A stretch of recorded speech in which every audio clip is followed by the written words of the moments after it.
Bonjour à tous et à toutes, j'espère que vous allez bien. Je suis content de vous retrouver. Aujourd'hui, on parle de la marche. Souvenez-vous que les conseils, les exercices que je vous donne aujourd'hui ne remplacent pas ceux d'un professionnel de la santé.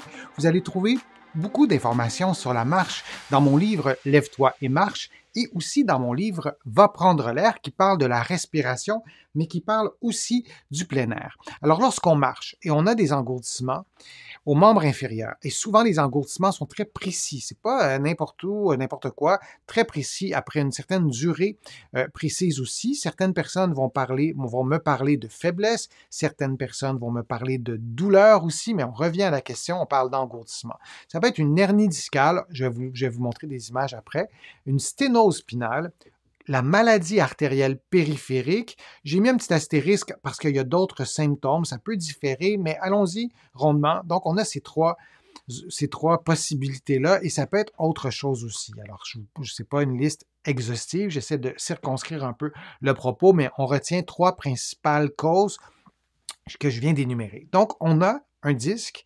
intervertébral qui est le disque sur mon écran, moi, c'est turquoise. On a le gel du disque qui est au centre, qui est en rouge, et on a le système nerveux qui est en jaune au-dessus. Et on voit que tout ça, c'est intégré à la vertèbre. Et la hernie discale, c'est ce que vous voyez à droite. On a donc un déplacement du noyau qui va comprimer une racine nerveuse qui, sur l'illustration, devient rouge. Et donc, cette compression-là peut causer un engourdissement aux membres inférieurs très précis, très localisé, pourrait aussi causer de la douleur, d'autres problèmes, mais il arrive qu'on sente surtout un engourdissement.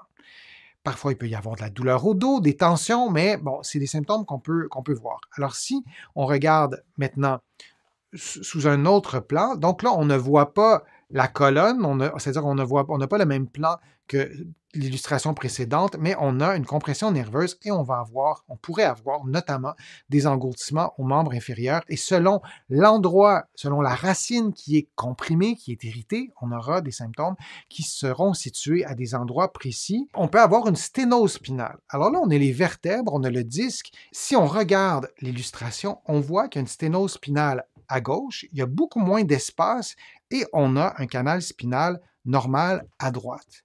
Et donc, il y a un rétrécissement du canal spinal dans lequel passe le système nerveux, la moelle épinière. Et allons-y comme avec cette explication-là simple pour aujourd'hui. On a moins d'espace pour que le système nerveux puisse passer à travers les vertèbres dans le canal spinal. Il y a d'autres endroits aussi dans la vertèbre où il y a une partie du système nerveux qui traverse ces espaces-là. Donc, lorsqu'on est debout, tout le monde, qu'on ait une sténose spinale ou pas, il y a un peu moins d'espace que lorsqu'on est, par exemple, par terre, courbé, penché. Et lorsqu'on est debout, il y a moins d'espace. Et si en plus on a une sténose spinale, il y a encore moins d'espace et on peut ressentir des engourdissements. Alors ça, c'est la sténose spinale. Et dans un contexte de sténose spinale, souvent, on va avoir un engourdissement ou une douleur qui apparaît après une période, un nombre de minutes, des fois très, très précis. On s'assoit. Pourquoi, lorsqu'on s'assoit, la douleur s'en va? Je vous le disais, parce que lorsqu'on est penché, lorsqu'on est, je ne sais pas si vous dites ça dans votre coin de pays, en petit bonhomme, lorsqu'on est courbé, il y a plus d'espace dans le canal spinal. Donc, lorsqu'on est assis, il y a plus d'espace dans le canal spinal. Le nerf se rétablit, disons, et lorsqu'on se remet à marcher, debout, il y a moins d'espace, et après le même délai, la douleur va souvent revenir. Alors ça, c'est la sténose spinale. On a aussi la maladie artérielle périphérique. Je vous ai déjà présenté une vidéo sur ce sujet-là. Je vous invite à la consulter. En gros, ce que c'est qu'on a une obstruction des vaisseaux sanguins aux membres inférieurs, due à souvent l'athérosclérose, l'obstruction due à des plaques de gras dans les vaisseaux sanguins, pour simplifier. Et donc, il y a moins d'oxygène, il y a moins de sang qui passe et donc moins d'oxygène qui se rend aux muscles et on sentira, en général, c'est plus de la faiblesse.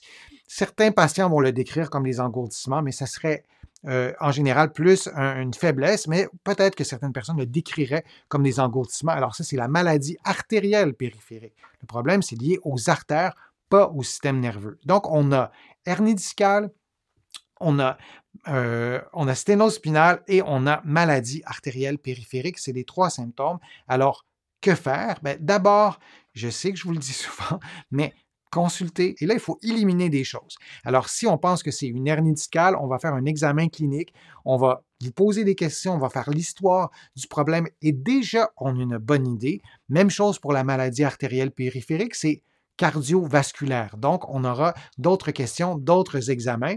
Et même chose si c'est la sténose spinale, il y a plusieurs facteurs à prendre en considération. Donc, consulter, c'est la première étape. Et ensuite, ben, on veut viser ces 4 points-là, assouplir, renforcer, stabiliser. On s'intéresse au dos. On s'intéresse au dos, on s'intéresse aux fessiers, on s'intéresse aux muscles des cuisses. Alors, on veut avoir une rééducation pour ces 3 aspects-là des capacités physiques. Et si on prend le dernier point, la gestion des pauses lors de la marche, on veut prendre des pauses plus souvent. On n'attend pas que les engourdissements apparaissent. Rien n'empêche d'aller à la cause, de consulter et de faire un programme de rééducation, mais parfois la clé vient aussi du fait de prendre des pauses plus souvent. Ce qu'on ne veut pas faire, et ça c'est vraiment important d'insister sur ça, ce qu'on ne veut pas, c'est de réduire ses capacités, c'est réduire ses activités physiques, sans préalablement avoir consulté, avoir eu un programme de rééducation et avoir appris à gérer nos pauses pour laisser notre corps, pour pouvoir reposer notre corps pour éviter de voir les engourdissements ou les douleurs apparaître. Et dans bien des cas, malheureusement, le réflexe qu'on a, c'est de moins marcher, c'est de faire moins d'activité physique. Il y a un déconditionnement et ce déconditionnement-là, souvent, contribue au problème, alors l'engourdissement ou la douleur apparaît de plus en plus vite. Il faut faire l'inverse. Si je vous parle de maladie artérielle périphérique, le 3e élément que je vous proposais, il y a des études qui ont démontré qu'un programme de rééducation améliore beaucoup la situation, améliore les symptômes, repousse ou allonge, disons, la durée pendant laquelle on sera confortable. Alors, vraiment, ces 3 éléments-là sont intéressants et vraiment, on veut tout faire pour ne pas réduire ses capacités physiques. Je vous remercie d'avoir été là. Je vous remercie d'avoir participé. Je vous remercie aussi de m'écrire vos questions dans le fil de discussion. Je vous invite aussi à contribuer à mes plateformes. Je vous en parle souvent. C'est important pour moi de vous inviter à le faire pour ceux et celles qui veulent le faire. Sans ces contributions, je ne pourrais pas continuer à vous produire autant de contenu et ça me fait plaisir de le faire. Vous pouvez contribuer sur YouTube. Il y a le petit cœur sur lequel vous pouvez cliquer dans la majorité des pays ou sinon sur mon site web denisfortier.ca. Vous allez pouvoir aussi vous inscrire gratuitement à l'infolettre que vous recevrez chaque semaine. Et il y a aussi des courriels thématiques qui vous aident, qui vous accompagne, en fait, qui vous donne des informations sur différents problèmes de santé. Vous allez trouver aussi beaucoup d'informations sur la marche et sur d'autres sujets aussi dans mes livres que vous pouvez trouver partout en librairie au Canada, mais aussi de l'autre côté de l'Atlantique. Vous pouvez les trouver aussi sur le web et il y a des exercices, il y a des conseils, il y a des explications aussi. Alors, je vous remercie d'avoir été là. J'ai hâte de lire vos commentaires. Je vais y répondre instantanément ou je vais répondre à ces commentaires dans d'autres vidéos. Alors, je vous dis à une prochaine fois, à une prochaine vidéo, à un prochain direct.